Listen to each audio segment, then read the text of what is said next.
there. If you're new here, thanks for stopping by. Every Friday, we sit down and chat about a case that we feel has an important message that can help others in similar situations, save a life, change mindsets, or even contribute in changing laws. But before we dive in, here's a little side note. Every bit of information, images, or footage was compiled from what's available online, or if we were lucky in some cases, from the very people closest to the case. All opinions expressed are our own. We mean absolutely no disrespect. So don't click out and stay a while.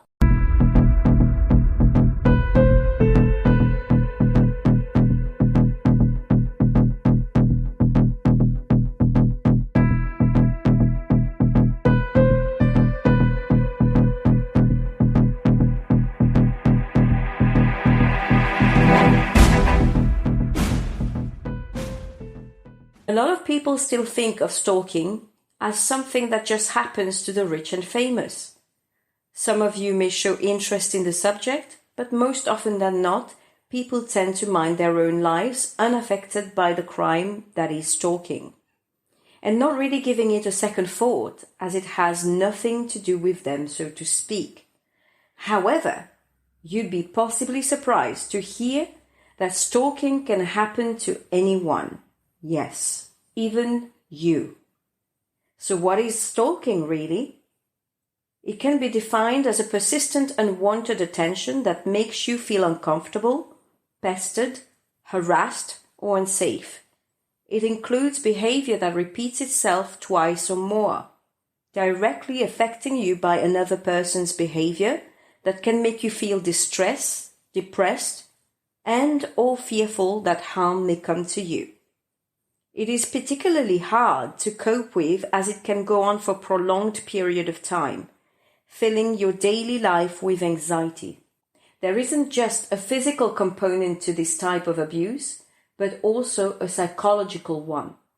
Very often, it starts off as a minor issue, but builds up and escalates to horrendous levels of harassment. In some cases, it comes to a tragic end for the victims of stalking.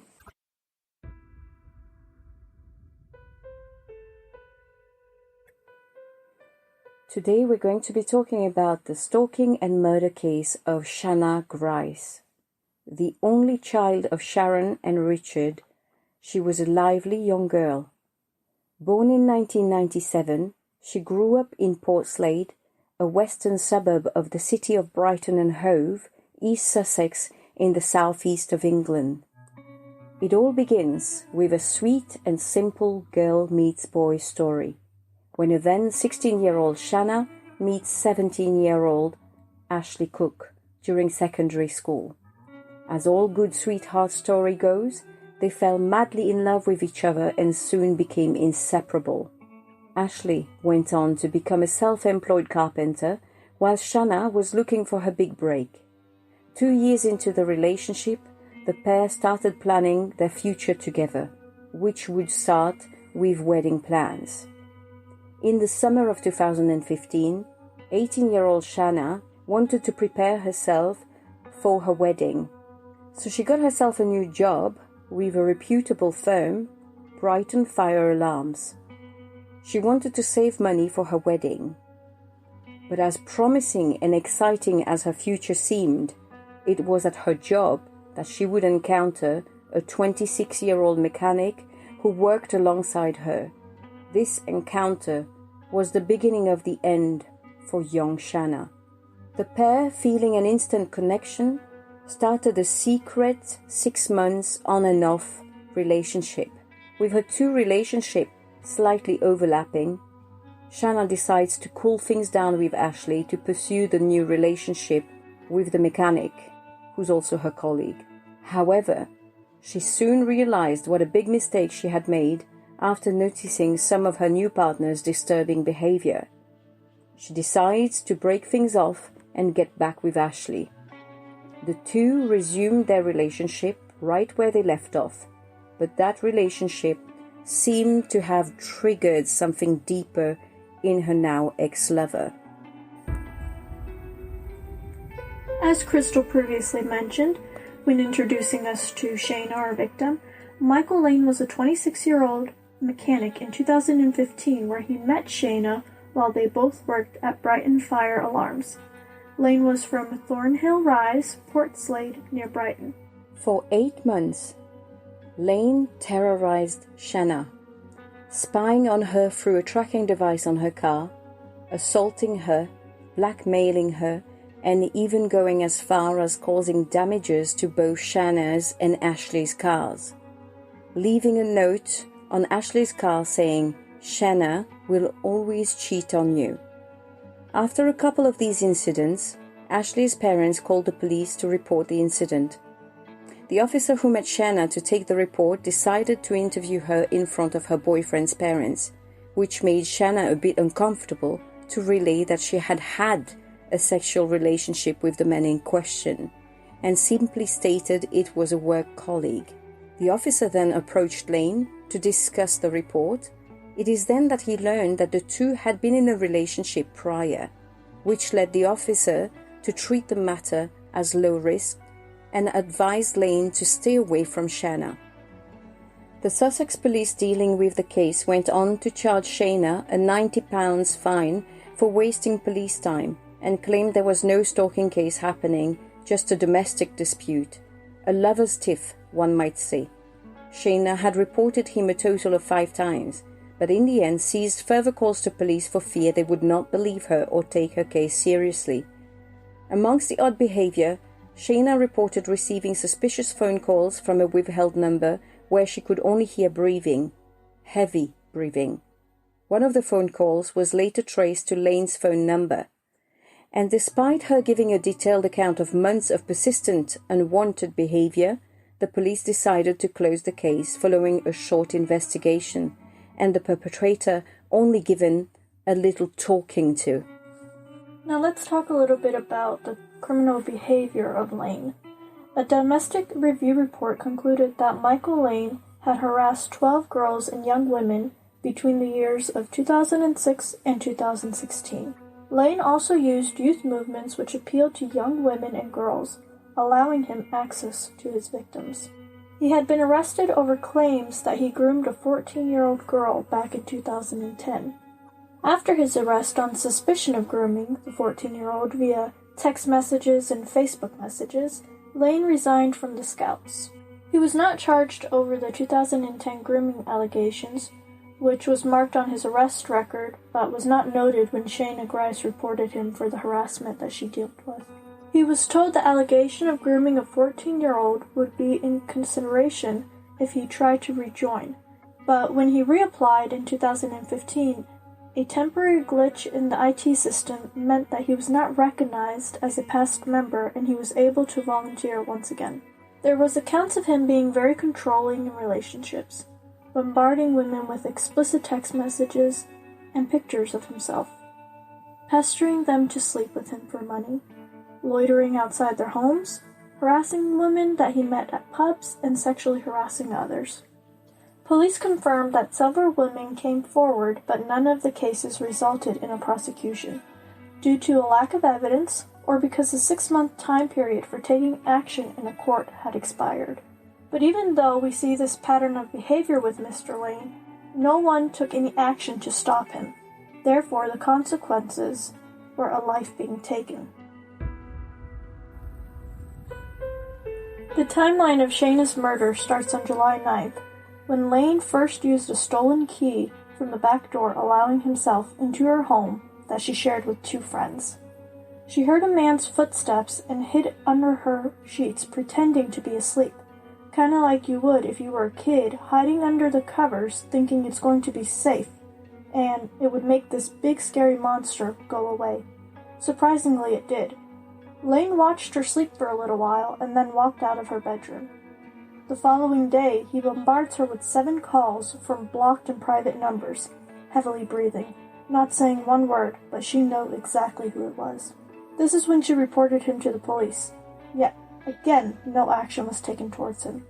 She did confront Lane about stealing the house key, and he begged her, "Please don't tell anybody. I know I'm wrong in the head. There's definitely something wrong with me, but please just don't tell anybody." On July 12th, 3 days after he broke into her home, she reported Lane to the police once again, telling police that she was being followed by Lane. He was standing outside of her home. The police treated this report as a low risk, and once again, no actions were taken towards Mr. Lane, so the stalking continued. We see this behavior continue, and this pattern, where Lane harasses, Shana reports, and nothing is done about it. He continues to get away with this stalking behavior like he has done in the past, not only with Shana, but we see this happen before, and we see it happen over and over again, where he never faced any consequences for his actions or behavior, and therefore he repeats them, becoming bolder and bolder with each offense. The crime took place on the 25th of August, when Lane waited until Shana was by herself. He let himself into her home and slit her throat. Not only did he do that, he set fire to her body in her bedroom and turned all the smoke alarms off before he walked out. He also ended up stealing her credit card and withdrawing 60 pounds from an ATM. She was only 19 at the time of her murder. Lane was arrested the same day while at work. At first, he lies to the police, saying he hasn't a clue what happened to her, or where she could even be. A little while after, he changes his story, saying that he found Shana's front door open. He was confused and concerned about her, so he walked in to check on her. That's when he saw her lifeless body in her room, panicking and running away because he knew he would be blamed.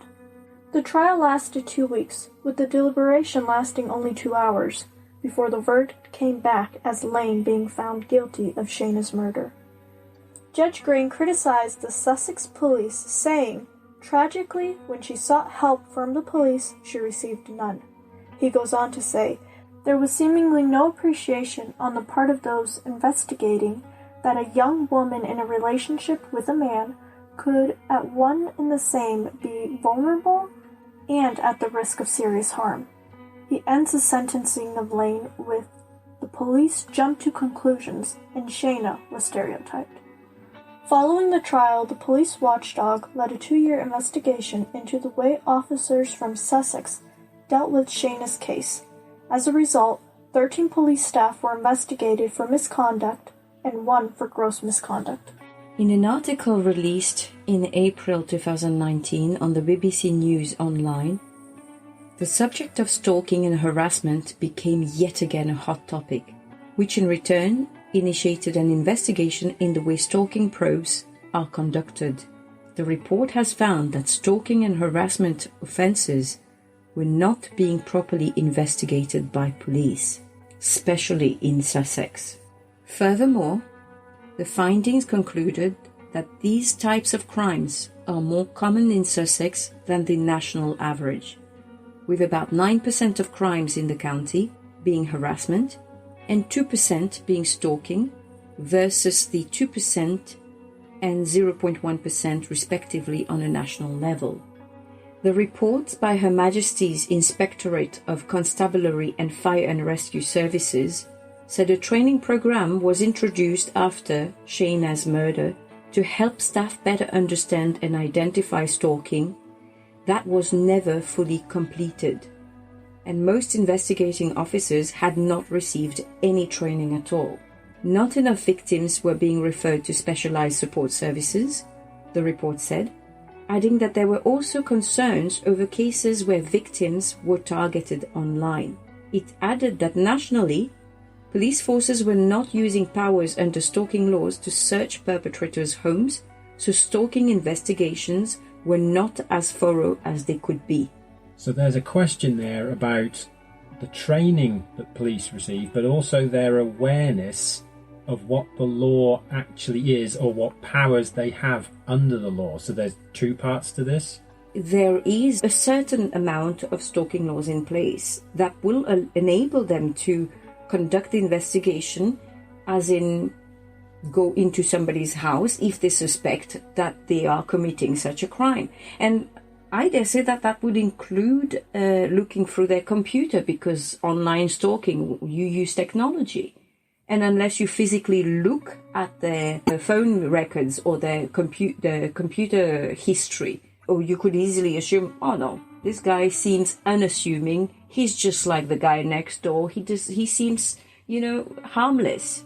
And there's also this thing that we see repeating in a number of cases of these kinds of stalking crimes, that there is normally a huge volume of texts or emails or something like that that is out there for them to go and get, and it's one of the sources of proof that it is underreported and doesn't even tend to come up until after the fact that somebody's died from a crime like this. That's very true.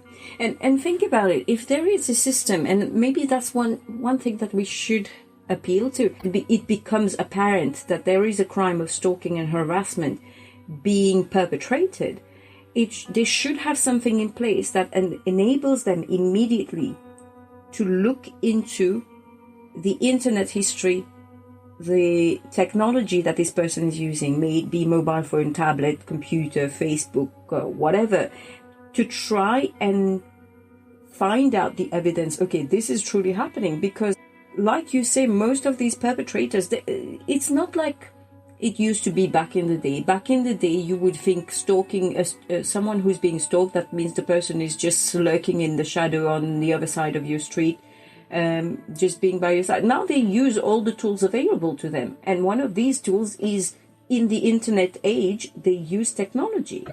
I might be jumping the gun or mixing this up with another law, but isn't there something that says somewhere that if it's been reported that a certain person might be the subject of domestic abuse, that if that person then dies, that it's a legal requirement for there to be an inquest? In which case, if that law does exist and that person's name goes into the system, then that also would help potentially identify these people and stop these crimes earlier on. I'm not completely au fait with what current laws, but that's something that it would be interesting to look at, actually. So that is something separate to this. This isn't part of that report then? Not that I've read through. So victims of harassment were not being properly protected because injunctions were not being used. So that, I assume, is something that they already have in place that is available for them to already use. So there is a hard skills problem, where they're not aware of the laws and when to use them, and then presumably there's a kind of soft skills side that they need the training on to be able to visually spot signs of abuse or abusive people or how to handle them. So is that correct, that there's two different types of skills and a deficiency in both sides? Yes. When you look at it, let's say there are a minimal amount of laws in place. It still needs to be looked at. That's what the report is obviously identifying. There's another side of it where the training is required, right? But there is also another thing, is when you put a law in place, are you immediately training your officers on what that new law is and what that entails and how to identify what they can use that law for? And B, are the laws staying the same, or are they actually evolving as the time changes? Because if there was a law of against stalking and harassment back in the 50s, there is a clear difference between how the crime was being committed in the 1950s, and a clear difference between how the crime is being committed in 2020. What you're touching on here then, it sounds like it's starting to delve into the realms of cultural practices and cultural differences, even within the same country between different decades. Yeah. So if the law, what I'm kind of guessing here is early laws might be broader and more subjective and open to interpretation, there isn't steps to them. And if it is like that, then I'm guessing from what you're implying here that people's own innate cultural point of view on stalking is then undermining whether they use the law correctly if it's not broken down into enough steps for them to say, there's a breach against this, there's a breach against that. Yeah, but you're looking at it from an individual perspective as well, but it should be drummed into the police officers who are there to enforce the law as well. Because let's say I'm a police officer and I've got a law that's fairly vague, in my hand. And I'm moving with the times, technology, age, etc. And this law is so broad that it doesn't clearly specify. I know we all say you could use logic. However, if I'm an old school police officer and I'm also learning to adapt with my time, I have to learn in what realm of this law I'm allowed to proceed. Because what if I do something thinking, that's a logical step into the investigation, but then somebody turns around and gives me a big slap back and say, hey, you've just breached the law. And it's when you mention the age or the era that the police officer comes from, because the most senior officers are always going to be the ones who've come in from further decades ago, and their perspective on what constitutes stalking or abuse may be kind of tainted by how they were brought up and what was considered to be unacceptable behaviour based on when they were children or young adults or whatever, which may be, when we talk about that cultural shift, may be completely different to what the younger police officers are saying. Yeah.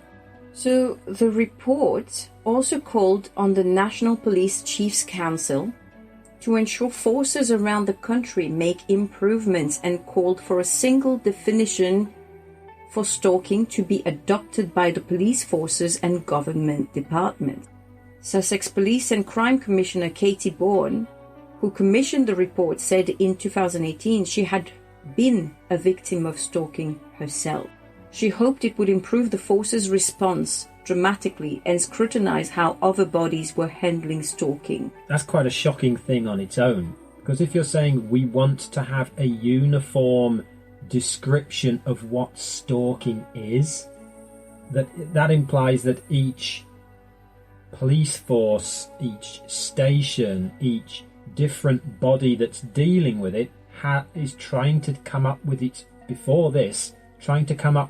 own definition of what stalking is, and they're what, asking for this in 2018? Yeah. What would be interesting is to look at how, since the report, how things have changed, because the force at the time was given 3 months to make improvements, and the report acknowledges that they have significantly improved in their understanding of what stalking and harassment is and what the response should be. But is there a follow-on to that where they've gone back and then checked on their performance? Because testing somebody's ability to understand in the moment, but if it does not translate to action, then how valuable has that training been? So is there anything there to imply if there's any follow-up to check on their statistics, or going back to them and asking them to show cases or examples of how they've applied the knowledge and they can show that it's working correctly?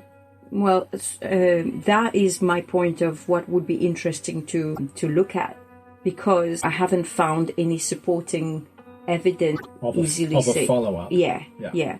However, in 2019, the Sussex Police were going through a serious retraining. You would think that this came about after that 2018 report based on what happened to Shana. But this is based on yet another murder, stalking case that happened after. So that implies that there was no follow-up, that people just said, yes, I can prove I understand this, but there was no actual change in... Nobody actually applied what they were taught. I mean, the murder happened in March 2018. The other article I was going through with you came out on April 10th of 2019. However, the report had already started their investigation in 2018. Now, this murder happened in March 2018. This is a completely different case. However, still happened in East Sussex, where Shana's murder happened.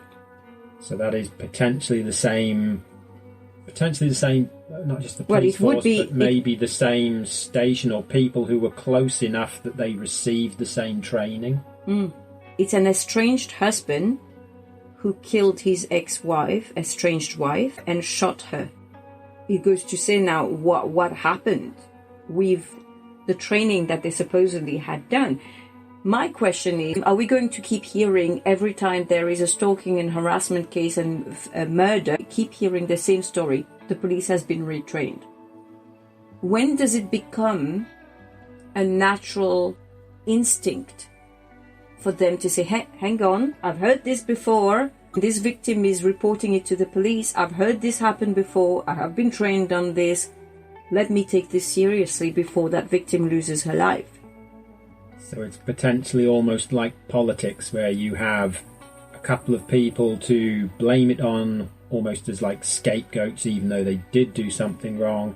Then an admission that generally we were not good enough, so we're going to be better, but then nothing changes. It would be interesting to see the statistics for that area coming forward from like 2018 to see, because it might be that these might be isolated incidents, or it might be just one or two police stations in a specific area maybe that just have an issue. Yeah. So it would be interesting to see that information year on year, just to see whether something has worked its way through for the benefit of all or not. Yeah. On the other end, it sort of irritates me a little bit. It triggers me a little bit when I keep hearing the same thing over and over. But this police force has been reminded of their responsibilities to take relevant action and complete paperwork in stalking cases. We accept that there is a need for a retraining and learning, and that our work is to reinforce officers' knowledge of responsibility. All reports of stalking are taken extremely seriously. It does make me also wonder about the way, generally speaking, that the workload is split up between the police. Because like if you look at the English or American systems, like you've got like homicide detectives and you've got drug-related detectives. There's obviously a special units that specialise in certain things, and part of the problem is that the normal, in England you'd call them the bobbies on the beat, they aren't necessarily the right people to be doing detective work. So it almost begs the question, would you be better off with a specialised unit that deals in a crime like this that is potentially so common, with specially trained people who only focus on this, who've received the training, who are regularly updated and vetted on their performance? Because the problem is with the bobby on the beat, if you're trying to ask him to be great at everything, you're putting a lot of stress and pressure on him, and it just might not be realistic. True. Abuse is one of the biggest social issues affecting women and children in the UK today. There has been a disturbing rise in stalking, abuse, and homicidal crimes stemming from relationships during the pandemic, specifically with COVID lockdowns, where victims became more isolated, hence more accessible for perpetrators of such crimes.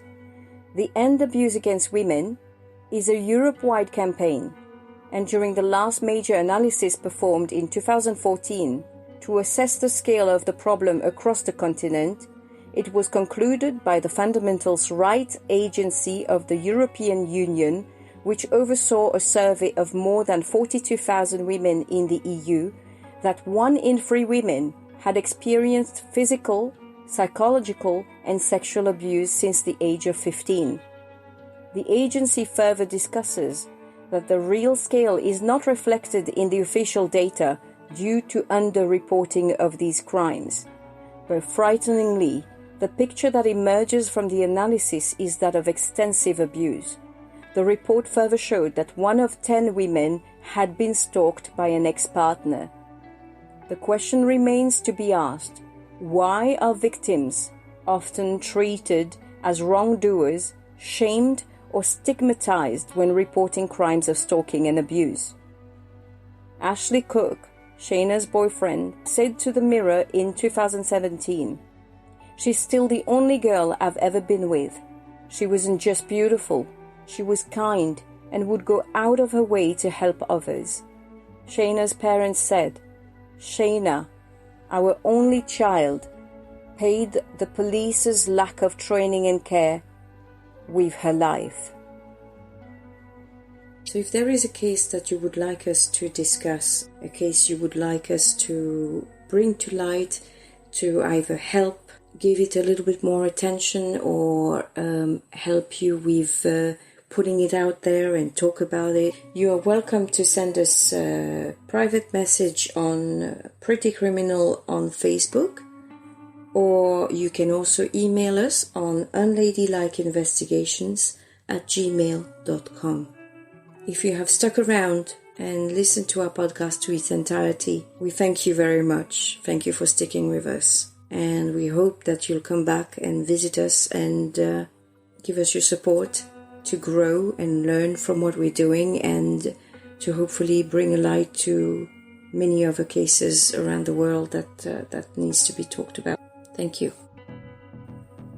Alright, before we check out, I'd just like to remind you to join us next week on our roundtable discussion for this case, the final scoop. In the meantime, stay safe.